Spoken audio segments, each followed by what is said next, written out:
Honorable Danladi Umar, do you solemnly swear by the Holy Quran that the evidence I shall give before this distinguished committee shall be the truth, the whole truth, and nothing but the truth? So help me, Almighty Allah. Well, thank you, distinguished colleagues, gentlemen of the press, ladies and gentlemen. Two of them have sworn to the oath of affirmation. We will read the synopsis of the case to people at home for the benefit of those who are at home. Timzing Ramnap, Esquire, petition against Chairman Code of Conduct Tribunal, Danladi Umar. This petition was led by Senator Istifanus Gyang, Plateau North, on Tuesday, 28 April 2021.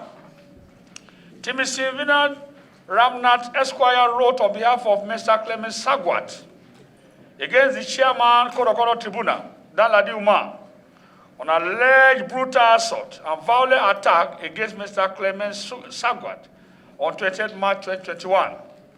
He stated that on the aforementioned date, Mr. Clement Sagwak, a security guard on duty at Barnes Plaza, while performing his usual duty of directing vehicle driven into the plaza to park properly within the spaces provided, was badly assaulted and brutalized by one Justice Umar Danladi, who came down from an SUV jeep that Mr. Clement Sagwak was directing to park properly. He requires that the Senate should look into the matter and give Mr. Clement Sagwak justice in this unruly saga against him and ensure that appropriate sanction is meted out against Justice Umar Danladi. That was the synopsis of the petition laid before the Senate of the Federal Republic of Nigeria on 29 March 2021. We are here today as members of this August chamber of the National Assembly and public hearing open to all Nigerian public to hear from both the petitioner and the respondents. So we will give the floor to the petitioner to briefly state his case before Nigerians. And we also give time for the Justice Umar Danladi to defend himself. Thank you. So you have the floor. Grateful. Once again, I am Timzing Ramnap, Esquire.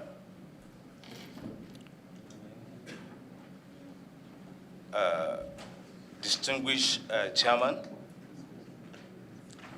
distinguished members of this honorable committee, and the honorable clerk of the committee as well. We are here before this distinguished Senate to present our petition against Honorable Danladi Umar as captioned in the petition. Before this Senate, in presenting our case, we have submitted or filed our statements with the clerk of this committee. We don't know if the copies have been served on the members of this honorable committee. Yes, we have also served or filed videos, video in 2 chapters showing what actually transpired on that day. The first video showing the action in a slow motion, clearly showing how the assault was meted on our client. And the second one is a normal, ordinary video. And in presenting the petition, I have an application to make. I'm not here alone. I'm here with my colleagues who are working together. There are 3 of them. I would like to announce their presence here. We have Nansok A. Dashe, Esquire. Present. It's right there. Present. We have Daniel G. Dashe, Esquire. It's right here on my left. And Caleb N. Ramnap, Esquire. In ensuring justice to be done to Clement Sagwak, we've been able to put our heads together to see that we present a presentable presentation before this honorable and distinguished Senate. I will humbly apply that one of these gentlemen whom we are working together present our case before the Senate.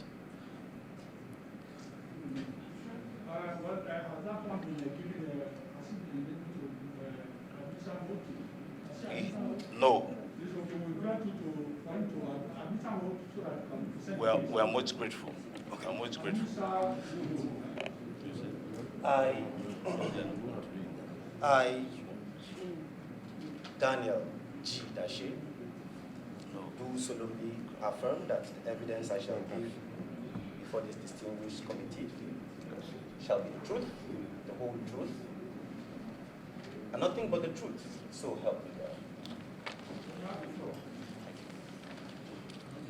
God. Please, within 5 minutes, just summarize. Thank you. Mr. Chairman, before this honorable committee is a petition written on behalf of the petitioner by the law firm of Timzing Ramnap & Co. and signed by Mr. Timzing Ramnap, Esquire. Pursuant to this petition, we are here today. Our statement, which is signed and filed today before the committee, is before the committee. Attached to that statement are 5 still images marked annexures A, B, C, D, and E, respectively. Mr. Chairman, these pictures capture important moments in this petition. Annexure A is the still image of when the chairman, Code of Conduct Tribunal, Mr. Danladi Umar, instructed one of his aides to slap our client, Mr. Sagwak, seated here. If you look closely at that still image, you will see the chairman, Code of Conduct Tribunal, pointing his finger and giving an instruction to one of his aides who is wearing a kaftan. You will also see the hands of the aide of the chairman, Code of Conduct Tribunal, Mr. Umar, slapping or hitting the head of Mr. Sagwak, our client. Annexure B is a picture showing the chairman, Code of Conduct Tribunal, standing behind his SUV, Jeep, and his aide in the kaftan instructing our client to kneel down to apologize to the chairman, Code of Conduct Tribunal. Annexure C, Mr. Chairman, is a still image of the moment when the chairman, Code of Conduct Tribunal, kicked the head of our client with his feet, like a football. That kick, that vicious assault, gave rise to the picture in Annexure D, the injury our client suffered on his lips as a result of that kick. Mr. Chairman, Annexure E is a still image of the Chairman Code of Conduct Tribunal, Mr. Umar, being held by a police officer from further assaulting our client. These still images, Mr. Chairman, were taken from the video that an eyewitness took from the scene, and it is on various news platforms online and various social media platforms. It shows what it is. Mr. Chairman, our grievance and the reason why we came before this honorable committee is to seek for justice. We are here to contend before the Nigerian people and before this committee that the conduct of the Chairman Code of Conduct Tribunal, who is a highly placed public officer, is inconsistent with the oath of office he took. It's an assault prohibited by law. It violates the fundamental rights of our client, Mr. Clement Sagwak, who was assaulted. Our statement in details captures lucidly the facts as they transpired, how the Chairman Code of Conduct Tribunal drove into the premises, how he did not properly park, how our client went ahead to talk to him and requested him to park his car, how the Chairman Code of Conduct Tribunal, Mr. Danladi Umar, felt insulted that somebody as small as this would dare ask him to repark his car and assaulted him. When you read our statement, Mr. Chairman, it will come to your knowledge that our client was assaulted 4 times. Only 2 were captured on camera. The first round of the assault took place before the camera started rolling. Immediately after the chairman of the Code of Conduct Tribunal alighted from his car, he slapped our client. He tore the uniform he was wearing in that his buttons. Excuse me, please. Come, gentlemen, those of you who are distracting the chairman, please, you wait. We're dealing with something very serious here, and you people are coming from behind all the time. Allow the chairman listen to the allegation against him. None of you should come near him again, so we can handle this here.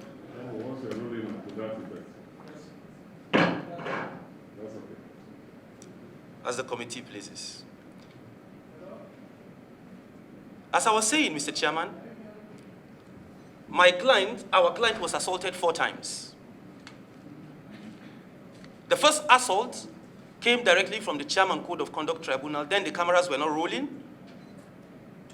In that, when our client went up to him and asked him to properly park his car, to make sure that vehicular and human traffic within Banex Plaza continues to flow smoothly, the Chairman Code of Conduct Tribunal felt that our client was rude or shouldn't have spoken to him to repark his car. The Chairman Code of Conduct Tribunal assaulted our client and slapped him, jacked him by his uniform, and some of the buttons on his uniform they fell off. He asked his aide, whom they came to that plaza together, and his aide physically assaulted our client. Our client left, ran, called his head guard. The head guard came, saw that indeed the Chairman Code of Conduct Tribunal had not properly parked, and because he was helpless, he could not do anything, he went and called the supervisor of the plaza. One of the major challenges we are facing, Mr. Chairman, is that many eyewitnesses who could have come before this tribunal, before this committee to testify, don't want to come because they have already been intimidated by security agents, the police and the DSS. They would not want to even talk to you about this subject matter. The next assault that took place was after the Chairman Code of Conduct Tribunal was accosted by police from within the Banex Plaza, and the Banex Plaza police invited him to have a conversation with him where this matter will be amicably settled in the office, and he turned them down. And that was when he sent that his security be called. He sent his aide that they were in the vehicle together. His aide left, went and called his security, who later arrived. It was on their arrival that the cameras started rolling. And everything that transpired in that video that is viral online happened. Mr. Chairman, recently, a black American was killed in America by a police officer kneeling on his neck. The reason why the police officer has been convicted of committing that crime today is because of the availability of video evidence for the jury to make its own opinion about it. We have presented before this committee the burnt copy on a CD of that video that was taken by an eyewitness and posted to various news outlets online, Sahara Reporters, Punch, YouTube, Facebook, Instagram, and many other platforms online. It is before this committee, for this committee to watch and to form its judgment as to whether our client was assaulted or not. Our client is weak, he's defenseless, but thank God he has found lawyers to speak up for him. In the end, Mr. Chairman, if this committee finds that the Chairman Code of Conduct Tribunal, Mr. Umar, who sits before this committee today, breached his oath of office, breached the Constitution by assaulting a defenseless young security guard, we are calling that appropriate measures be taken. We are calling for sanctions. We are calling for accountability. We are calling for compensation for our clients. That is our brief submission before this committee, and we will be more than willing to answer any questions that the committee would ask us. The lawyer petitioner? Well, you Nigerians have heard the petitioner in brief. Also give the Chairman Code of Conduct Tribunal. He has listened carefully to the allegations against him, and is one of the high-ranking officers of the Federal Republic. He will also have to defend himself before Nigerians. So we'll give you the floor, sir. So you've listened to them. We want to listen to you too on the allegations against you. Thank you, Mr. The distinguished chairman of this distinguished committee. Thank you, members of this distinguished committee. I'm honored and I'm humbled to appear before you this morning, rather afternoon. However, the statement of claim has just been filed this afternoon or this morning by the petitioner has not been served on me. And I think it is very, very germane that I should have a copy of that for me to be able to instruct or defend, rather controvert what has been said there in a written form like they did. I don't even know about this thing that he has actually filed today. So be that as it may, I will briefly just say that for me to be able to respond holistically as what has been presented by the written statement of the petition as contained here can best be done by me if I'm given a copy, study it, and then properly put down.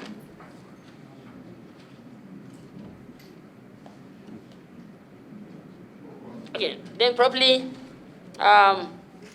controvert all that I've said in the petition of the petitioner. They have exhibited so many things.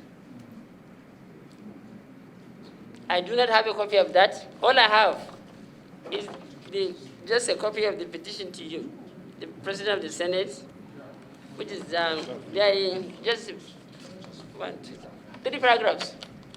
That's all I have here. So I do not have.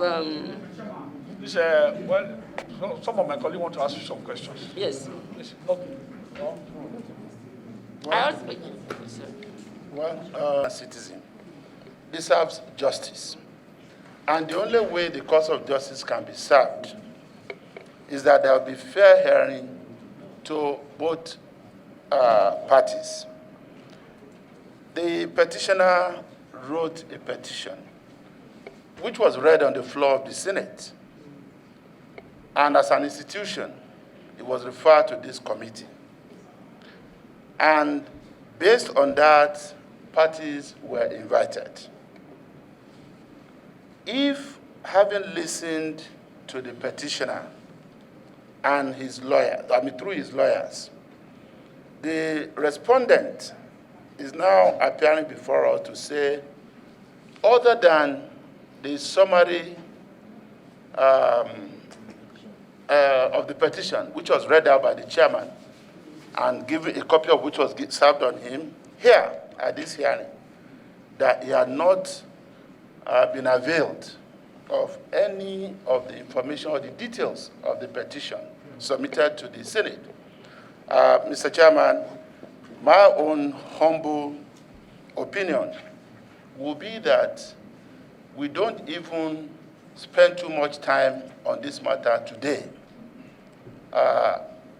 The chairman will have to allow the respondent to be served properly, except the petitioner is going to think or is going to speak otherwise. If he insists that he served the chairman, then he might have a proof of service that he will give to us as a committee.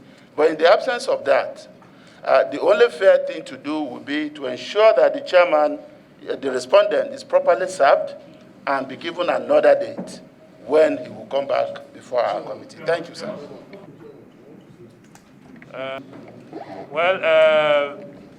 Mr. Chairman, sir, I am speaking in line with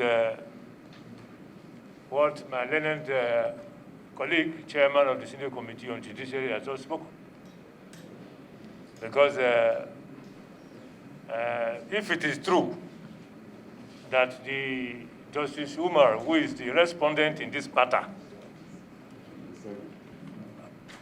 has not gotten the opportunity to deal with this matter before us, the way and manner the petitioner, through the lawyers representing him, have done, then in the interest of fair hearing, undoubtedly, we give time for the respondents to also adequately present his case before Nigerians through this particular committee. Just like he said, this is a very sensitive matter. It's a very sensitive matter. Before now, the entire media houses have been agog with what transpired in the Barnes Plaza. So now that we have an opportunity to formally listen to both parties through the petition that the petitioner has presented before us, I think it is important for us to give Honorable Justice Umar an opportunity to come back again next time to present his case the way and manner the petitioners or the petitioner has done. Mr. Chairman, that is the way I am thinking. Fair hearing is a constitutional provision which we cannot run away from. Thank you, Mr. Chairman, for the opportunity. Mr. Chairman, why, as a lawyer, respect the opinion of my colleagues, I believe that I would have started this by asking some pertinent questions. Ask the petitioner whether, as against what Justice Umar has said, whether he has been served. We have not asked them, we're drawing conclusion. I think that is not correct. Let's ask them first. If they have not properly served him, then we know what to do. But if they have served him and have proof that he has been served, then we also know what to do. I think the first question, Mr. Chairman, is that since my Lord have said that he was not properly served, ask the petitioner whether they have served him and whether they have proof. Then we can draw conclusions. Let me give some information, please. Let me give some information. The normal practice in this particular committee is when a petition is laid before the Senate, a copy of that petition is referred to this committee. And when we are inviting respondent, a copy of that petition is the duty of the clerk of the committee to forward it to the respondent. The onus is not on the petitioner to forward it. It's not the court of law. This is the court of the people. Court of the people in the legislature. So the question is that we ask my committee clerk, because before anybody can be invited before this committee, a copy of the petition will forward a letter of invitation. And not less than 7 days notice is given. So we will now ask Justice Umar whether the invitation of this committee is accompanied by the petition laid before the Senate. It is not the duty of the petitioner. In most cases, petitioners are whistleblowers who doesn't want to be seen at all. When we have the copy of the petition before the Senate, the clerk of the committee attach a copy of that petition with letter of invitation. So our question now is, sir, the invitation given to you by the clerk of this committee, was it accompanied with a copy of the petition laid before the Senate of Federal Republic? Yes or no? If it is now no, then we now say, okay, let's give you opportunity to come back again. But if it is no, if it is yes, that we have already served, what other information does he need to? Because the petition laid before the Senate is what we have sent to you. So the question is for you, sir. The petition, the letter of invitation sent to you to invite you today, was it accompanied with the letter of invitation? A copy of the petition, yes or no? That's it. The letter of invitation from this distinguished committee is only accompanied by the petition, by the concise, or just an excerpt of the petition by Timzing Ramnap, but does not accompany, it's not accompanied with the statement of the petition, the statement of claim, which they now have said they have exhibited 4 videos. 2 in slow motion and 2 in actually normal. That has not been served on me. And that it contains the fundamental information which transpired. This data petition is it's just about how many? Very brief. Does not contain anything. It's just about just 3 paragraphs or so. So the details or the statement of account, the statement of a claim of the petitioner has not been served on me, and that is what is most important to me. Justice Umar, can I have your mic, please? The question before this committee is very simple, please. What we are saying is that a detailed petition was sent to the Senate. We want to know whether that copy was accompanied with the letter of invitation. That's what I'm saying. No, the one today is just a statement to the committee. Yeah. What did you send to the committee? Thank you, sir. We sent a letter of invitation, and this copy of the petition that was at the disposal of the committee at the time the matter was brought to us. The additional information brought today, which are photographs, they are just submitted here, and there are only 10 copies. We don't have them. Only 10 copies were brought here. What you have there is just attachment of photographs. This is the original petition sent to the committee, and this is what we sent. Chairman, can you give the additional list? Mr. Chairman, sir. Mr. Chairman, sir. My own point is very simple. I want justice to know that this is not court. This is investigative committee of the Senate. And our proceedings is quite different from that of the courts. I've been in this committee now for the past 6 years, and we have our system here.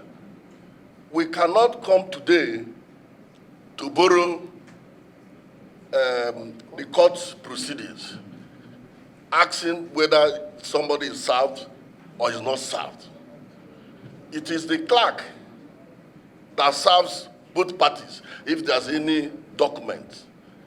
So, and moreover, my Lord, seated there, has listened attentively to the complainants, which is what we normally do as a committee.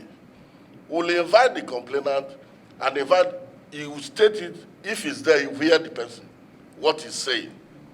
Anyway, he has gone wrong, he will say he has gone wrong. But if the Justice doesn't want us to handle this matter, he better tell us. We are not caught.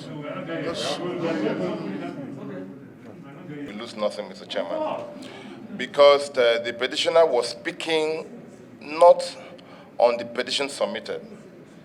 He was relying deeply on the evidences as attached.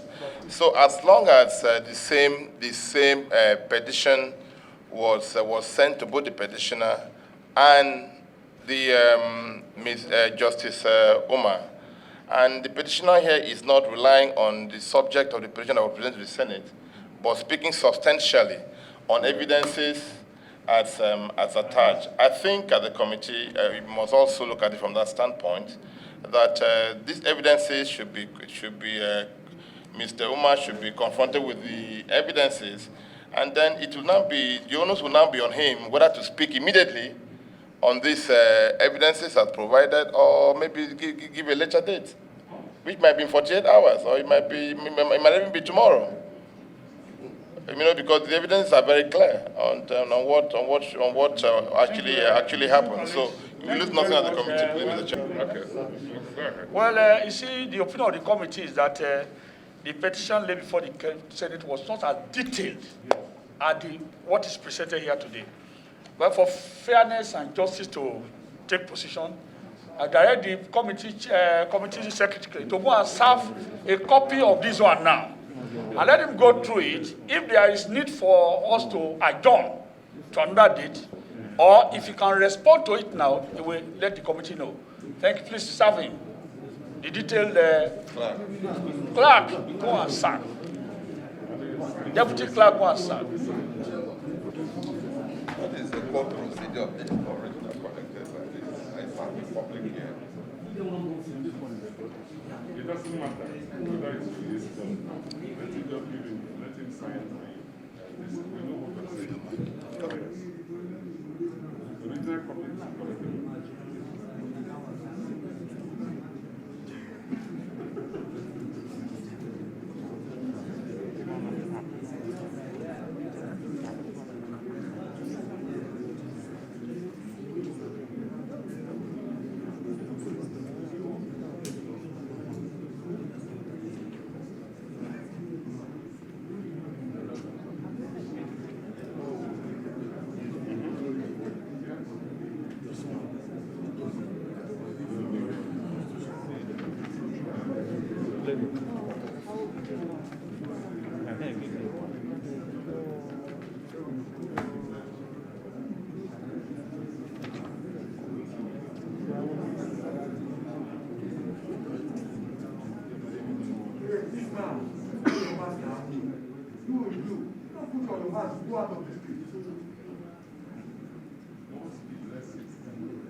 the justice have been properly served now.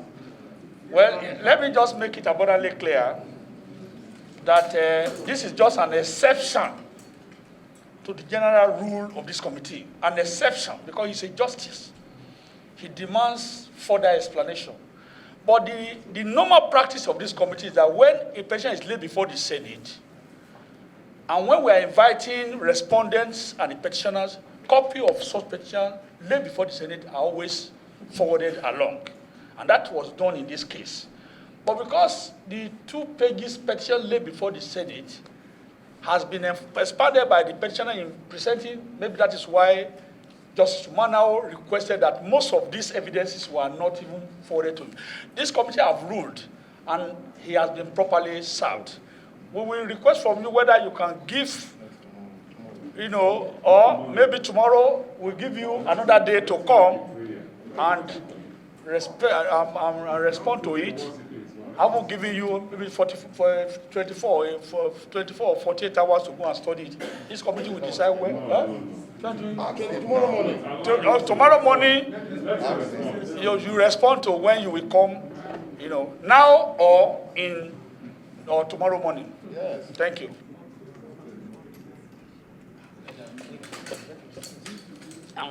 Thank you very much, Mr. Chairman, distinguished members of this committee. I want to say that I've received a copy of the detailed written statements by Clement Ramnap, Esquire, on behalf of the petitioner. And it's detailed, contains pages and everything, and even a video. Ordinarily, I need time to look at it, look at the video, and then I will now respond properly. So in a nutshell, I will be asking for a brief period of time to enable me to respond to all the things that are been said here. That's a simple application that I have. You need to look at it. 1 week, 1 day, 1 hour, 3 hours. What?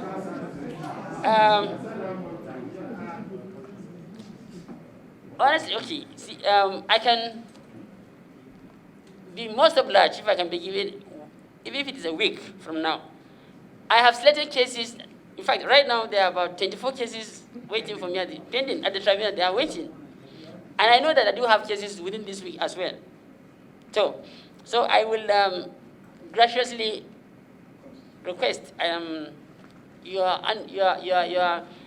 be most obliged if you can give me a week or so to be able to respond to this. Justice, if I had appeared before your tribunal, I don't think your tribunal will give me, I will dictate to the tribunal when I should appear. So it is not in your place to dictate to the committee when you should appear. Yes, your appearance must be based on the ruling of Mr. Chairman. So, Mr. Chairman, I believe you have listened to Justice Umar. You can then rule, please. For the benefit of doubt, he has requested for 1 week. Yes. But I don't know our position in the Senate, whether we'll be on his session next week. No, we are vacating on Thursday. We are vacating on Thursday, but we give him 2 weeks. 2 weeks. Because senators will vacate next week. But members of this committee are committed members to serve Nigerians, because this is a sensitive case. And we believe Nigerians will listen, will watch us. So in order not to make it a nonsense appearance when senators are not available, I will seek the judgment of my colleagues that after breaking for 1 week, we should come and attend to this matter before Nigerians. So we give him 2 weeks. When? 2 weeks is when? Date. So that if we have 1 week break, then we come back to attend to this matter. Date, sir. 18th of, well, that will be 18th, but before I rule, I will give 2 minutes to the lawyer representing the petitioner. He has been raising up his hands before I rule. Thank you, Mr. Chairman. Yeah. I wish to say two things very briefly. The first thing I would like to say is a request or an application before this committee. I know this committee is not a court, but I am making this application that this committee should pass a resolution restraining, or that the police and the DSS should not harass, intimidate, disturb anybody connected to this case, directly or indirectly. Well, thank you. That's a prayer before the committee. That's my first. Yeah, that's a prayer before the committee. Yes, I think the committee. The second one. Two application. That's the first one, yeah. That's the first one. And the second one is just a brief explanation on the little mix-up we had here. Mr. Chairman, we received this letter on the 27th of April, very late, and that's the letter of invitation on the 27th day of April. That was a Tuesday, and we only had Wednesday, Thursday, and Friday to work on this. Yesterday was a public holiday. That's the only reason why. And in the letter it said, you may wish to note that oral, written, and material evidences will be accepted in your presentation. 10 copies of all written additional evidences, if any, should be made available to the committee before presentation, please.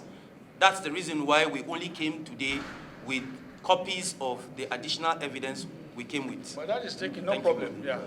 So please, on that, I will rule that we'll give Justice Umar 2 weeks from now. That is 18th of Tuesday, 18th of May, Abi, at 1 p.m.